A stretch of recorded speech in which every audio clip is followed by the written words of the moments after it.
আবার একটি নতুন এপিসোডে আপনাকে স্বাগত জানাই। আমার এই ড্রাগন গাছটি আমি গত বছর লাগিয়েছিলাম, তাতে গত বছরেই আমি বেশ কয়েকটি ফল পেয়েছিলাম। এবছর দেখতেই পাচ্ছেন যে কত সুন্দর ফল হয়েছে। আসুন আমরা কাছ থেকে দেখি। এবছর অলরেডি আমি এর আগেই বেশ কয়েকটি ফল হয়েছিল, সেগুলি আমি তুলে নিয়েছি। তারপরে আবার ফুল ফুটেছিল, আমি শর্ট ভিডিও করে ছেড়েছিলাম। এখানে দেখুন কতগুলি, মানে একটি কিন্তু গাছ দেখুন অযত্নে একেবারে দেখুন গোড়ায় ঘাস হয়ে গেছে, প্রচুর পরিমাণে ঘাস। আমি তোলারও সময় পাইনি, অন্য কাজে একটু ব্যস্ত ছিলাম। যাই হোক, আমি বছরে আমি একবারই, মানে ওই বসন্তের শেষে আমি এতে কিছু সার প্রয়োগ করেছিলাম। সে সারগুলিও আপনাদের সাথে আমি শেয়ার করেছিলাম যে ড্রাগন গাছে বেশি ফল পেতে কি কি সার দিতে হয়, তার রেজাল্ট দেখেছেন কত সুন্দর। মানে প্রত্যেকটা এই ডাঁটির মাথায় দেখুন ফুল ফুটেছে সরু, মানে এই যে শাখাটি দেখছেন কত সরু, কিন্তু তার মাথাতে দেখুন কত সুন্দর ড্রাগন ফুটেছে। এই দেখুন ড্রাগন ফলগুলি বেশ সাইজও হয়েছে। অনেকে করেন কি, এই সমস্ত ড্রাগন ফলগুলি একেবারে ছোট থাকতেই তুলে নেন, মানে সবে এরকম একটু কালার এসছে। এখানে দেখুন একটি ড্রাগন ফল হয়েছে একটু ছাদ থেকে একটু দূরে, ছাদের বাইরে, আমি হাত লম্বা করে দেখাচ্ছি।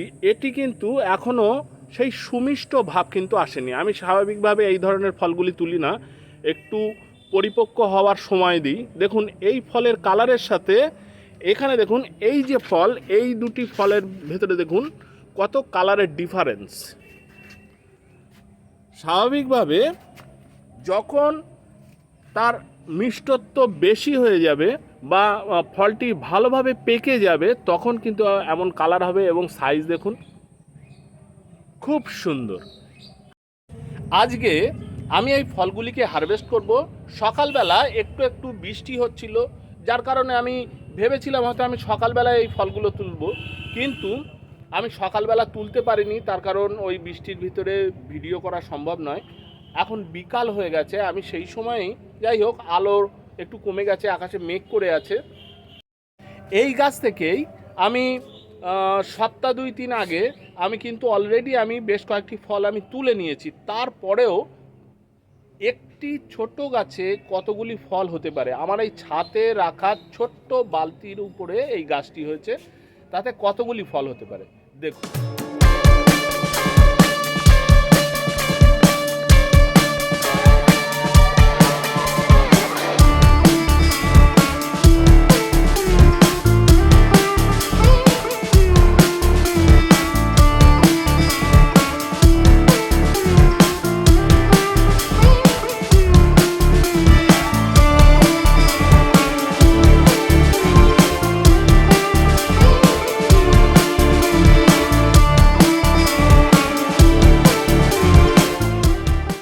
এই যে ড্রাগন ফলটি রয়েছে লাল হয়ে উঠেছে, কিন্তু এই ফলটি কিন্তু আমি এখনও তুলব না। এখনও বেশ কয়েকদিন আমি রেখে দেব, তারপরে গিয়ে আমি এই ফলটি তুলব।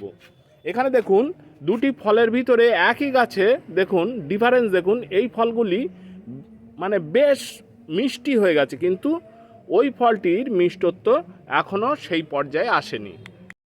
নিজের গাছের ড্রাগন ফল ছাড়াতেও কত ভালো লাগে, আর এই ফল ছাড়ানো একেবারে সোজা।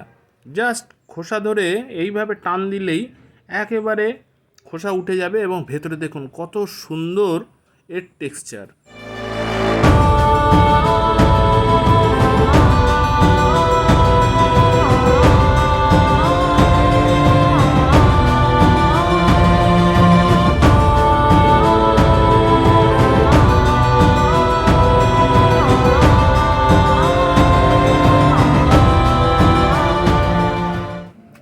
বন্ধুরা, ড্রাগন ফল পুরোপুরি একেবারে পেকে গেলে তখন তার স্বাদ বেশ সুমিষ্ট, আর যদি পোক্ত হতে এখনও একটু বাকি থাকে তাহলে আপনারা সবসময় চেষ্টা করবেন যাতে ফলটা একেবারে লাল বা আপনার যে কালারেরই ড্রাগন ফল থেকে থাকুক না কেন, সেই গাছের ফলটি যতক্ষণ না পরিপুষ্ট হচ্ছে ততক্ষণ তুলবেন না।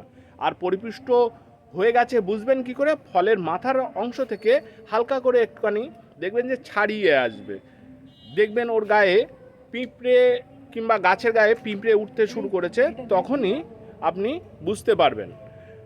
আর নিজের গাছের ড্রাগন ফল দেখতেই পাচ্ছেন